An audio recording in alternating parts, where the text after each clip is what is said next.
நிறைய பேருக்கு நம்ம சம்பாதிக்கிறோம், எல்லாமே கடனுக்கு போயிடுது, இல்லை என் கையில் இருக்க மாட்டேங்குது பணமே, நானும் பணம் சேர்க்கணும். பணம்னாலே சந்திரன். சந்திர பலம் இருந்தால் பண வரவு உறுதியாக இருக்கும். காதலர்கள் கூடும் இடம், பூங்காக்கள் இதெல்லாம் குறிக்கக்கூடிய இடம். கன்னி லக்னத்துக்கு வழியே இல்லை, மனைவி காலை பிடிச்சாதான் இந்த இடத்துல வந்து பார்த்தீங்கன்னா. இப்போ துலா லக்னத்தில் பிறந்தவங்களை நீங்கள் நல்லா கவனித்து பார்த்தீங்கன்னா அன்பிற்கு இவங்க நிறைய பிச்சை எடுப்பாங்க. வாழ்க்கையில் யாரெல்லாம் பசுவை தொட்டு பூஜை பண்ணுகிறார்களோ,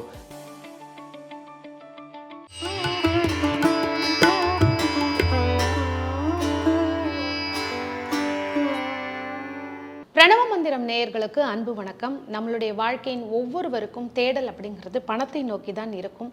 எப்படியாவது பணம் சம்பாதிச்சிடணும், அந்த பணம் நம்மக்கிட்ட சேரணும், அடுத்தடுத்து கோடீஸ்வரன் ஆகிற வரைக்கும் பணத்தினுடைய தேடல் அப்படிங்கிறது நம்மக்கிட்ட இன்றளவும் இருந்துட்டு தான் இருக்குது. 12 ராசிக்காரர்களுக்கும் பண ஈர்ப்பு விதி எதன் மூலமாக பண வருவாய் வரும், அதை எப்படி நம்ம தக்க வச்சுக்க முடியும்னு சொல்லி நமக்கு ஒரு தொகுப்பாக கொடுக்கறதுக்காக ஜோதிடர் மற்றும் பிரணவ வாஸ்து நிபுணர் சிவகுரு ரூபன் டாக்டர் ஜி சத்யசீலன் குருஜி அவர்கள் நம்ம கூட இணைஞ்சிருக்காங்க. குருஜி வணக்கம். ஸ்ரீ குருப்பியோ நமஹா, ஸ்ரீ மாத்ரே நமஹா, ஓம் அகத்தீசாயி நமஹா. இறையடியார்கள் அனைவருக்கும் அன்பான வணக்கங்கள். வணக்கம். பணத்தின் பின் தேடல், இதுதான் மனித வாழ்க்கையில நீங்க சொல்ற மாதிரி பொருள் இன்பத்தை தான் இன்னைக்கு நிறைய பேர் விரும்புறாங்க. நிறைய பேருக்கு நம்ம சம்பாதிக்கிறோம், எல்லாமே கடனுக்கு போயிடுது, இல்லை என் கையில இருக்க மாட்டேங்குது பணமே, நானும் பணம் சேர்க்கணும், அடுத்தடுத்து என்னுடைய ஆசைகளை நிறைவேற்றிக்கணும் அப்படின்னா 12 ராசிகளுக்கு மேஷம் முதல் மீனம் வரை பணம் வரும் வழிகள் என்ன, அதற்கான ஈர்ப்பு விதிகள் என்ன? ஒரு பிறப்பு ஜாதகத்திலிருந்து லக்ன பாவத்திலிருந்து 2வது பாவம் தான் பண வரவை குறிக்கக்கூடிய பாவம். இந்த இடத்துல நாம் என்ன பண்ணணும் அப்படின்னா, பணம்னாலே சந்திரன். சந்திர பலம் இருந்தால் பண வரவு உறுதியாக இருக்கும், சிறப்பாக இருக்கும், நிச்சயமாக நன்றாகவும் இருக்கும். இதில் பொதுவாக மேஷ லக்னம் அப்படின்னு எடுத்துக்கொள்ளும் பொழுது இவங்களுக்கு 2வது பாவமாக ரிஷபம் அப்படின்றது வருது. ஆமாம்.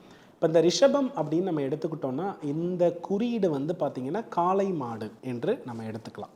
ஸோ மேஷ லக்னக்காரர்கள் வெள்ளியினால் செய்யப்பட்ட காளை மாட்டினுடைய உருவத்தை தன்னுடைய டேபிளில் வைத்து பயன்படுத்தும் பொழுது இந்த குறியீடு நல்ல பலனை அவர்களுக்கு ஏற்படுத்தி கொடுக்கும்.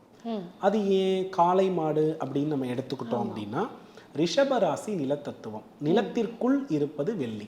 ஆகையினால் அந்த சுக்கிரன் வந்து உச்சமாகிற தன்மையை குறிக்கிறது எதுனா காளை மாட்டினுடைய அந்த வெள்ளை உருவம். ஆகையினால் அதை வெள்ளியில் வைக்கும் பொழுதுதான் ரிஷபராசி அவர்களுக்கு பர்ஃபெக்டா செயல்படும். இது முதல் விஷயம். இது மேஷ லக்னக்காரர்கள்.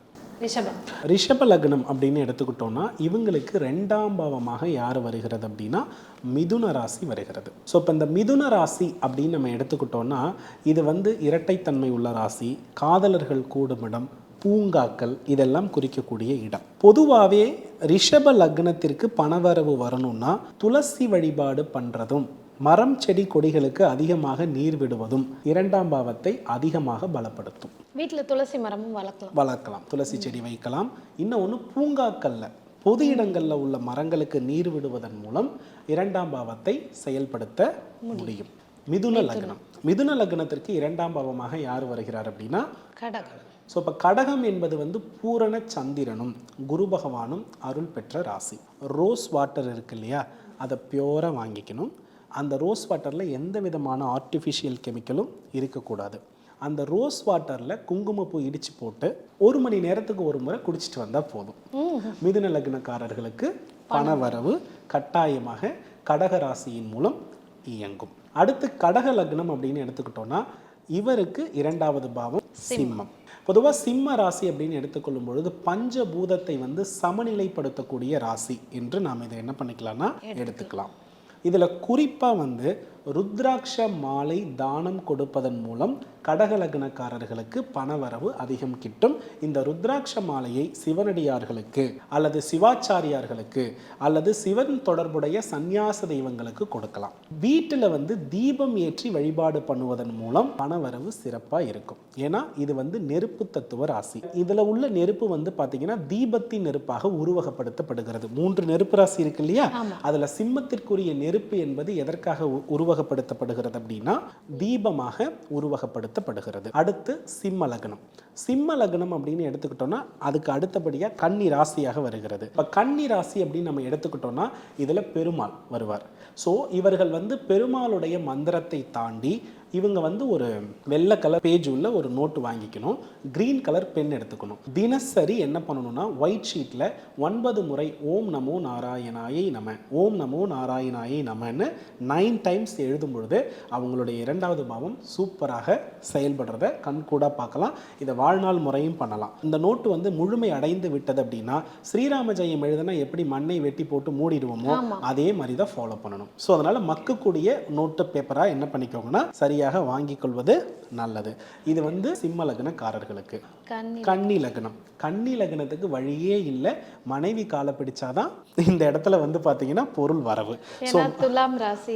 துலாம் ராசி அப்படின்னு வரும்பொழுது இது காலபுருஷனுக்கு 7ஆம் இடமாகவும் இருக்கிறது, தராசை மையப்படுத்தி இருக்கிறது. கன்னி ராசிக்காரன் கிட்ட காசு கரைக்க வைக்கிறது ரொம்ப கஷ்டம், கரைக்கவே மாட்டாங்க.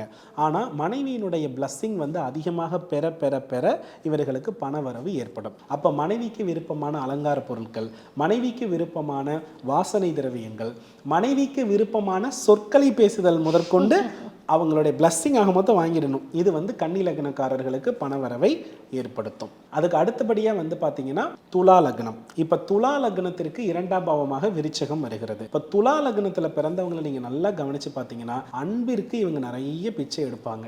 இந்த அன்பு அவங்களுக்கு சரியாகவே கிடைக்காது.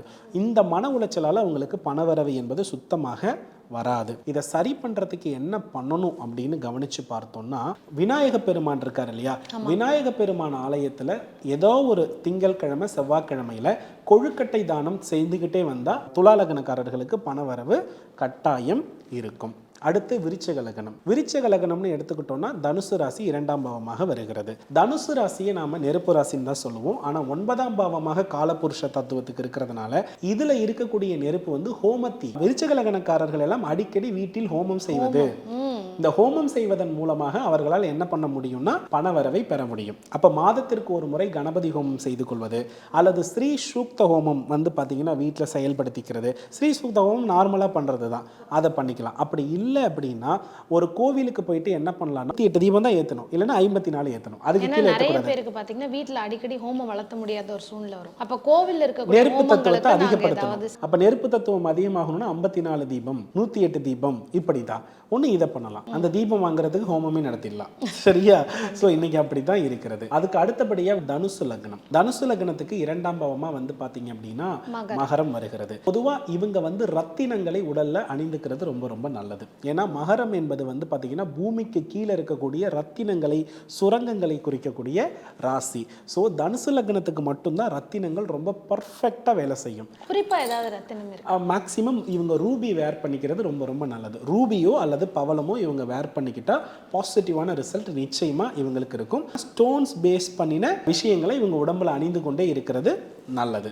அடுத்து வந்து பாத்தீங்கன்னா மகர லக்னம். மகர லக்னத்தில் பிறந்தவர்கள் அசைவம் சாப்பிட்டால் மட்டும்தான் பணம் வரும். இதுதான் உண்மையான ஃபேக்ட். ஒருவேளை சைவமா இருக்கிறவங்க நிறைய பேர் இருப்பாங்க. மசாலா கலந்த உணவுகளை சாப்பிடணும் அடிக்கடி. மசாலா, காரம் இது சம்பந்தப்பட்ட அதிக உணவுகளை எடுத்தால்தான் மகர லக்னத்திற்கு என்ன வரும்னா பணம் வரும். ஏன் வித்தியாசமாக இவங்களுக்கு மட்டும்? ஏன்னா குரு நீச்சம். இவர்களால் என்ன பண்ண முடியாது அப்படின்னா சாப்பாட்டை வந்து சாக்ரிஃபைஸே பண்ணாத மகர லக்னம். அதில் மகர லக்னத்தில் பிறந்துட்டாலே இந்த காரம், புளிப்பு, மசாலா கலந்த உணவுகள், சைவர்களாக இருந்தால் இது, அசைவர்களாக இருந்தால் கண்டிப்பாக 3 வேளையில் ஒரு வேளையாவது அசைவம் இருந்தே ஆனால் மட்டும்தான் இவர்களுக்கு பணவரவு ஏற்படும். அப்போ அசைவ படையல் கொடுக்கக்கூடிய தெய்வங்கள் இருக்கு இல்லையா, அந்த ஆலயங்கள்ல இவங்க அன்னதானம் பண்ணா பணவரவு மிக சிறப்பாக இருக்கும் என்பது உண்மை. நம்ம முனீஸ்வரனுக்கெல்லாம் சுருட்டு, சாராயம்லாம் வைத்து படைப்போம் இல்லையா, இந்த மாதிரியான வழிபாடு மகர லக்னக்காரர்களுக்கு பணத்தை வந்து உருவாக்கி கொடுக்கும். அடுத்து கும்ப லக்னம். கும்ப லக்னத்தில் பிறந்தவர்களுக்கு காமதேனு பூஜை. வாழ்க்கையில யாரெல்லாம் பசுவை தொட்டு பூஜை பண்ணுகிறார்களோ, யாரெல்லாம் பசுவினுடைய குறியீடுகளை பார்த்து வருகிறார்களோ அவர்கள் கும்ப லக்னக்காரர்களுக்கு பசு குறியீடு கட்டாயமா என்ன பண்ணும்னா பணத்தை உருவாக்கி தரும். அடுத்து மீன லக்னம். மீன லக்னத்துக்கு மேஷராசி தான் என்ன பண்றாங்கன்னா 2வது பாவமா வருகிறது.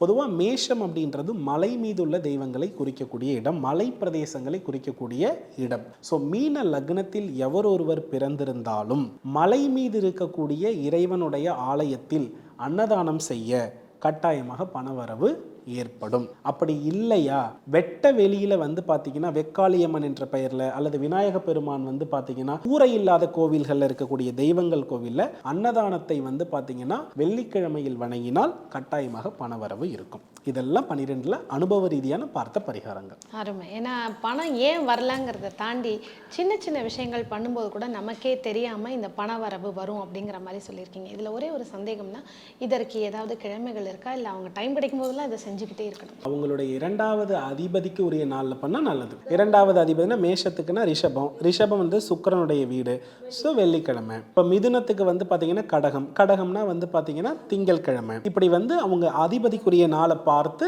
செயல்படுத்தினா பெட்டர். எல்லாருக்குமே வந்து ஒரு தேவைப்படுற ஒரு பதிவு. ஏன்னா பணம்ங்கிறது எல்லாருக்குமான தேவை. எல்லோருக்குமே ஒரு பயனுள்ள பதிவாக இருந்தது குருஜி. நன்றி. நல்லதுமா. வெற்றிவேல் முருகா.